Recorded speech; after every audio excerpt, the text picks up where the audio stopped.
Aviso, los siguientes son los apéndices de Dune. Tienen como propósito el explicar y expandir el universo de Dune. Si te interesa y tienes tiempo, puedes escucharlo.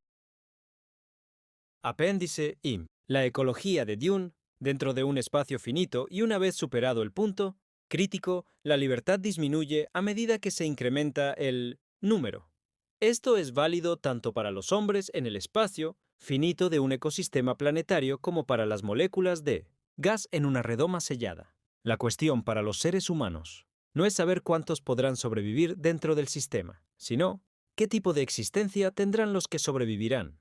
Pardot Kynes, primer planetólogo de Arrakis. La impresión que causa Arrakis en la mente del recién llegado suele ser la de una tierra estéril y absolutamente desolada.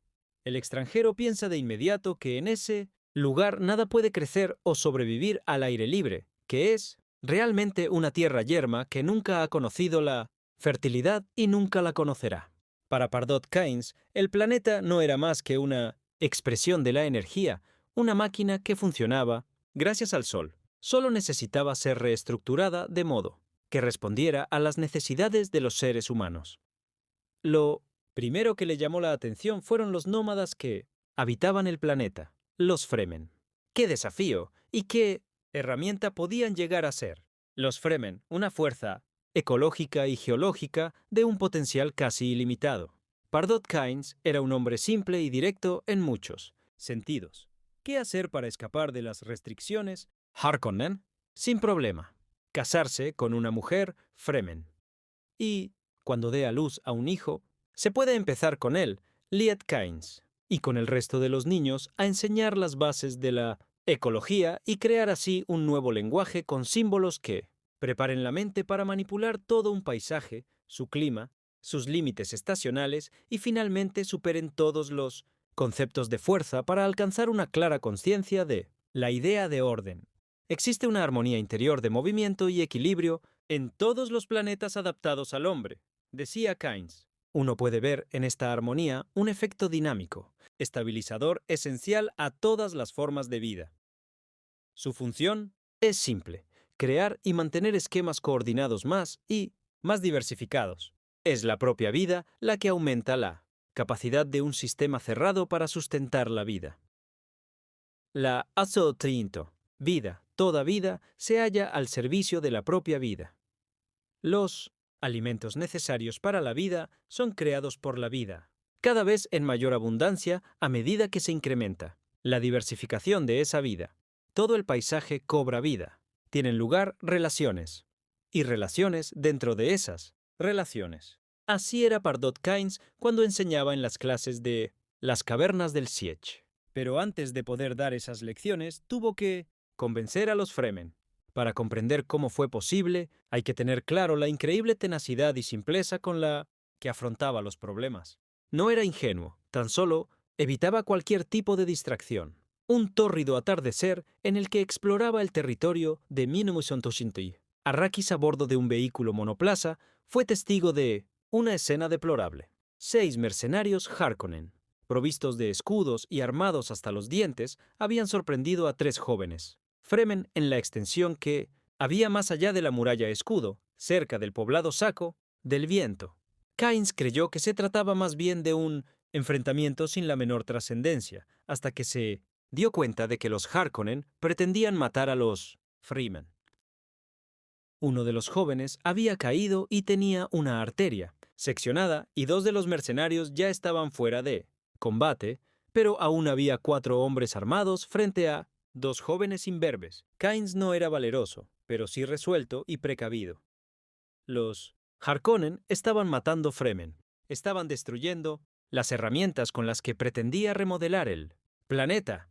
Activó su escudo, se lanzó a la lucha y derribó a Zimo 200 Harkonnen antes de que supieran que alguien los atacaba por la espalda. Esquivó la espada de otro y le seccionó la garganta con un limpio entriseur, lo que dejó al único sicario restante en manos de los jóvenes Fremen. Luego Kynes se centró en salvar al que estaba en el suelo y consiguió salvarle mientras los otros se encargaban de abatir al 6º Harkonnen.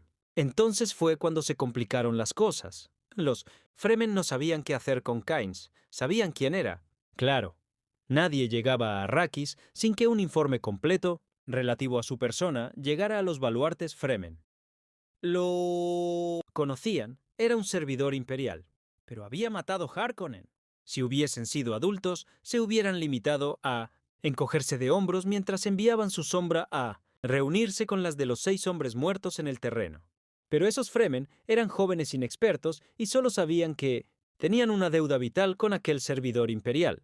2 días más tarde, Kynes estaba en un siege que se abría sobre el paso del viento. Para él era una situación muy natural. Habló a los Fremen del agua, de dunas, ancladas con hierba, de palmeras cargadas de dátiles, de kanats que corrían al aire libre por el desierto. Habló y habló, y habló, y ni siquiera se dio cuenta del debate que tenía lugar a su alrededor. ¿Qué iban a hacer con ese loco? Ahora conoce la ubicación de un siege importante. ¿Qué iban a hacer? ¿Qué podían pensar de lo que decía ese hombre que consideraba que Arrakis era un paraíso? Solo eran palabras, y ahora sabía demasiado. Pero ha matado Harkonnen. ¿Y la carga de agua? ¿Desde cuándo le debemos algo al imperio? Ha matado Harkonnen. Cualquiera puede matar Harkonnen. Hasta yo los he matado. Pero, ¿y eso que decía del florecimiento de Arrakis? Muy sencillo. ¿De dónde iban a sacar el agua para conseguirlo? Ha dicho que está aquí. Y también ha salvado a 3D, los nuestros. Ha salvado a 3 idiotas que se habían cruzado en el Gistiotinkus, camino de los Harkonnen. Y ha visto los Kree. Ya se sabía la decisión que iban a tomar horas antes, siquiera de pronunciarla.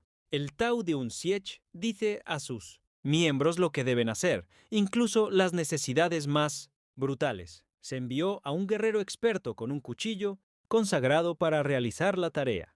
2 maestros de agua lo siguieron para recoger el agua del cuerpo. Una brutal necesidad. Es dudoso que Kynes se diera cuenta de la existencia de ese verdugo. Se encontraba hablando con un grupo de gente reunida a su alrededor a una distancia prudente.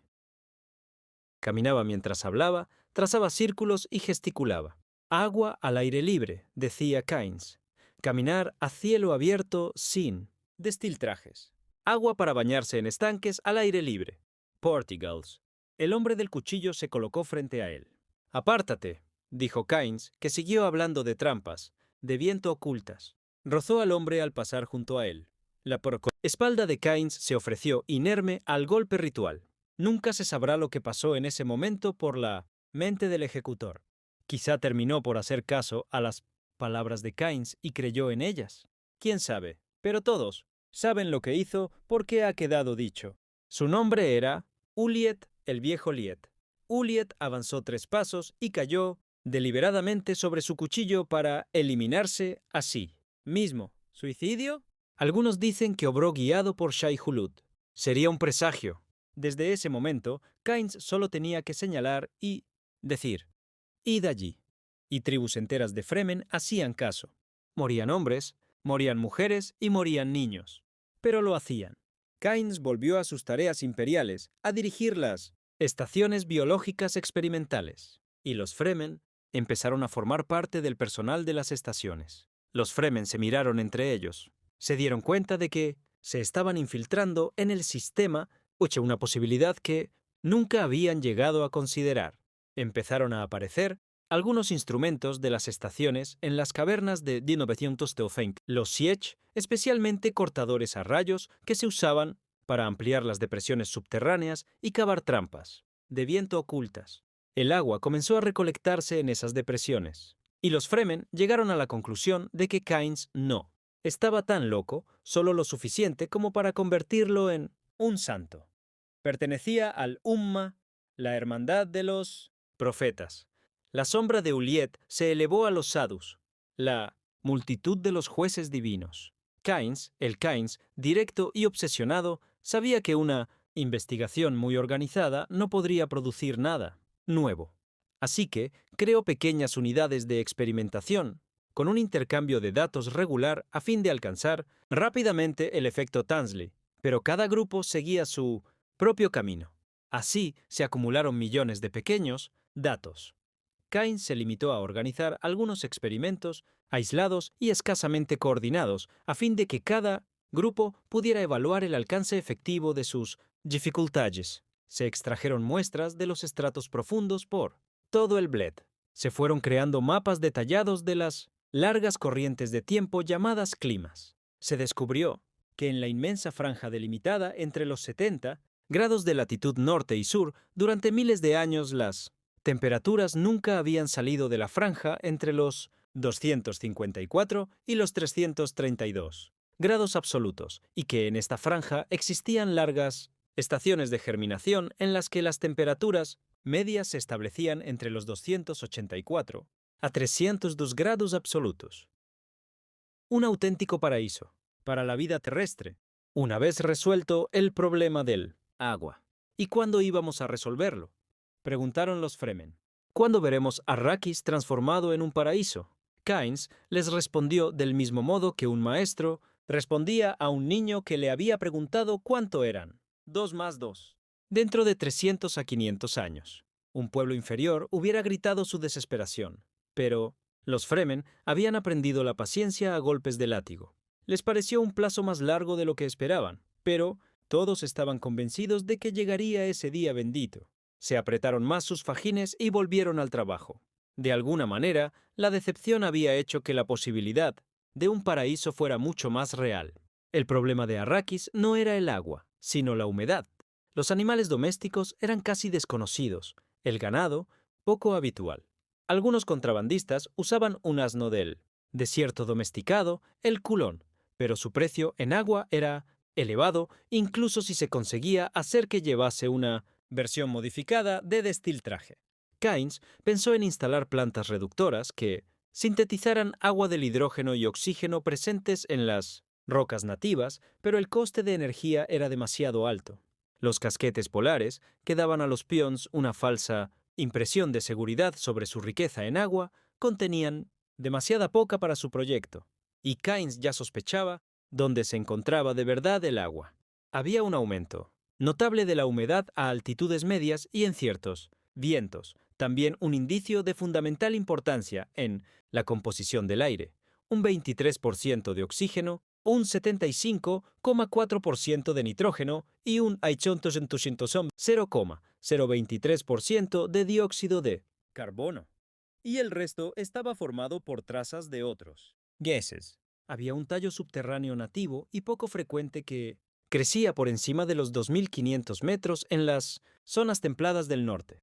Era un tubérculo de 2 metros, de largo, que contenía medio litro de agua. También había plantas del desierto terraformado. Las más resistentes eran capaces de prosperar si se plantaban en depresiones, provistas de precipitadores de rocío. Fue entonces cuando Kynes descubrió la olla de sal.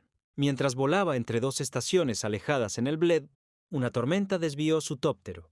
Cuando todo volvió a la normalidad, vio la olla, una enorme depresión ovalada que se extendía a lo largo de casi 300 kilómetros en su eje mayor, una cegadora sorpresa blanca en el desierto. Ilimitado.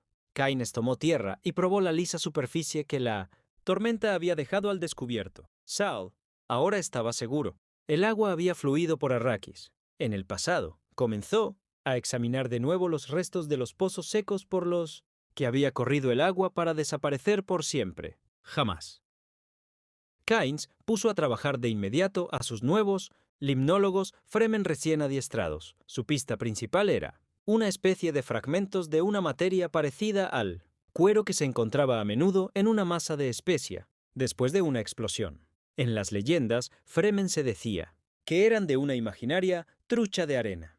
Las pruebas acumuladas daban lugar a una criatura que podía dar origen a esos fragmentos parecidos al cuero, una criatura que nadara en esa arena aislando el agua en bolsas fértiles en el interior de los estratos porosos más bajos en los límites inferiores de los 280 grados absolutos. Esos ladrones de agua morían por millones durante una explosión de especia.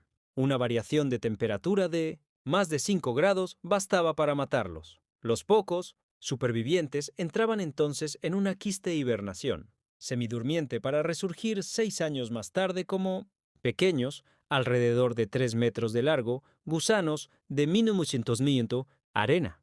Muy pocos conseguían entonces escapar de sus hermanos mayores y de las bolsas de agua preespecia para alcanzar la madurez y dar lugar a un gigantesco Shai Hulud. El agua es venenosa para el Shai Hulud. Como bien saben, los Fremen, quienes desde hace tiempo ahogan esos escasos gusanos enanos del Erg Menor para producir el narcótico incrementador de percepción llamado agua de vida. El gusano enano es una forma primitiva de Shai Hulud que alcanza una longitud de unos 9 metros. Ahora también habían descubierto la relación cíclica de 1915, pequeño hacedor a masa de preespecia, de pequeño hacedor a Shai Hulud. El Shai Hulud dispersa la especia con la que se nutren las pequeñas criaturas conocidas como plancton de harina. El plancton de arena sirve de alimento para el Shai Hulud que crece y se hunde en las profundidades para dar lugar a pequeños hacedores. Kynes y su gente dejaron de lado esas relaciones a gran escala para centrarse en la microecología. Primero, el clima.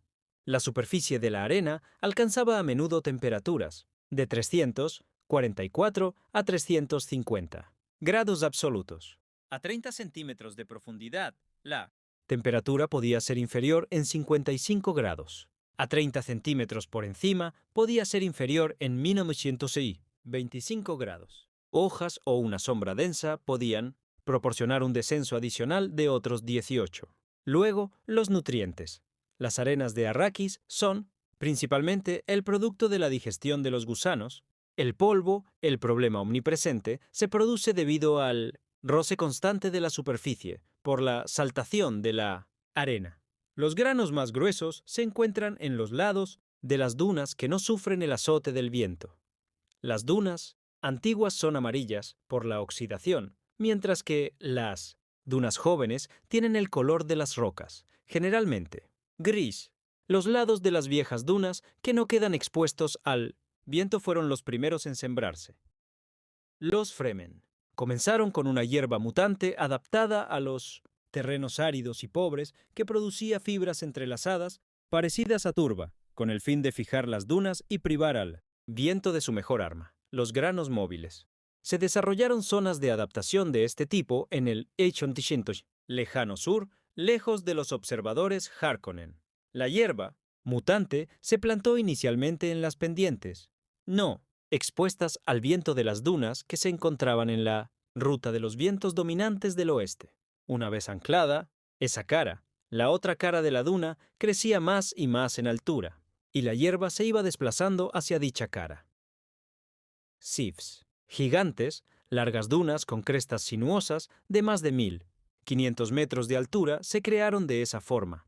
Cuando la barrera de dunas alcanzó una altura suficiente, se plantaron hierbas largas mucho más resistentes en las caras expuestas al viento.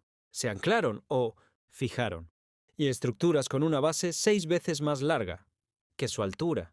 Entonces se pasó a las plantas de raíces más largas, efímeras, quenopodias, hierba para el ganado y amaranta. Para empezar, luego retama, lupino, eucalipto, el tipo adaptado a los territorios del norte de Caladan, tamarisco, énano, pino marítimo.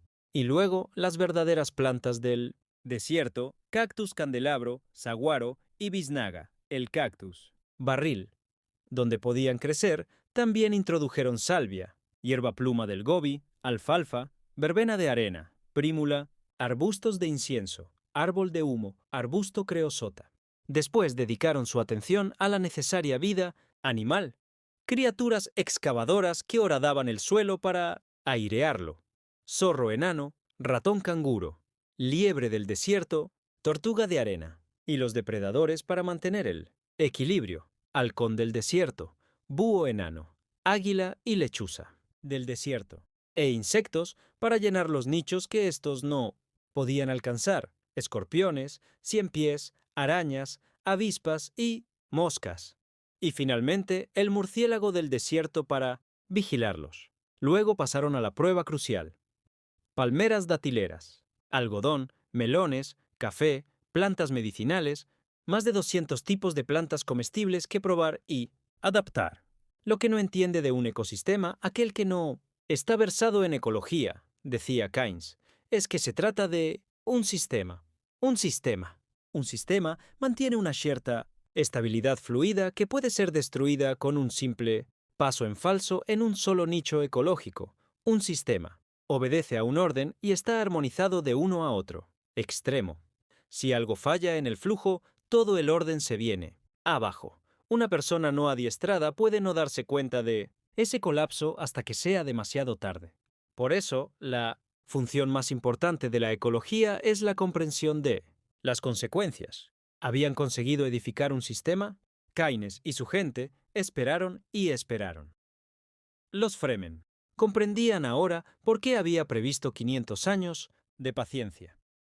Llegó un primer informe de los palmerales. En la frontera del desierto con las plantaciones, el plancton de arena empezó a dar señales de envenenamiento a causa de la interacción con las nuevas formas de vida. La razón, incompatibilidad proteica.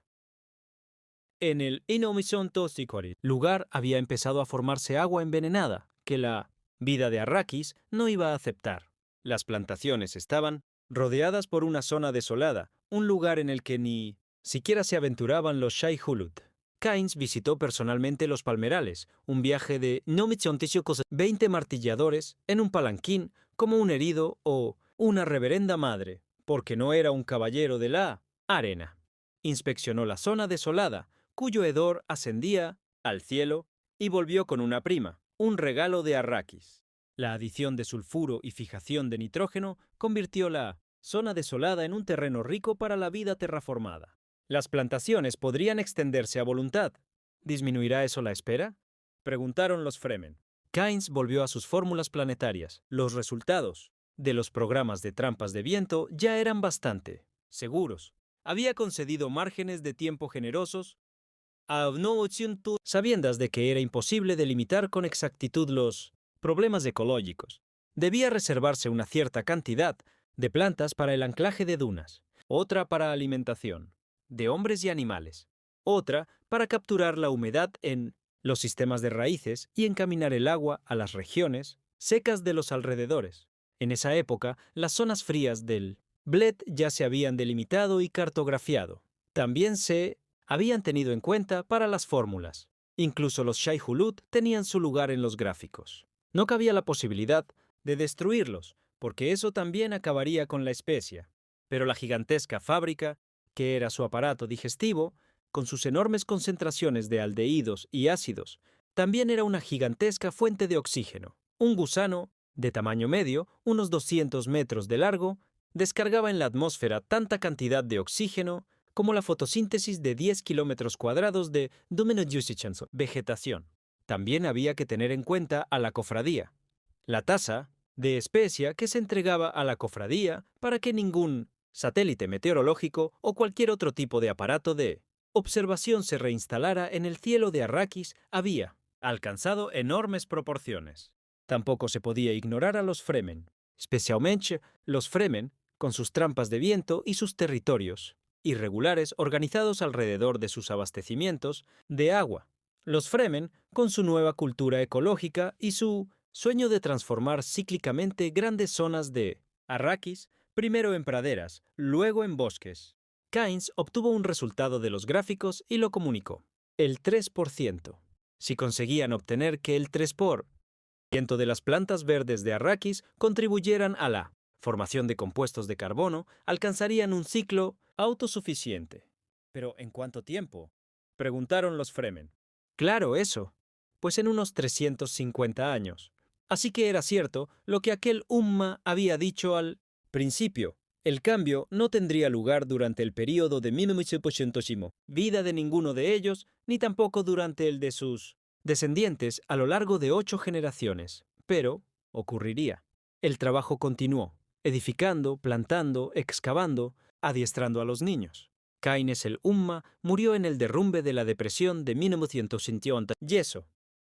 Su hijo, Liet Keynes, tenía entonces 19 años. Un auténtico Fremen caballero de la arena que había matado a más de 100 Harkonnen. El contrato imperial que el viejo Keynes había pedido para su hijo le fue transmitido de forma rutinaria. La rígida estructura social de las Faufreluches tuvo mucho que ver en que el hijo hubiese sido adiestrado para continuar la obra de su padre.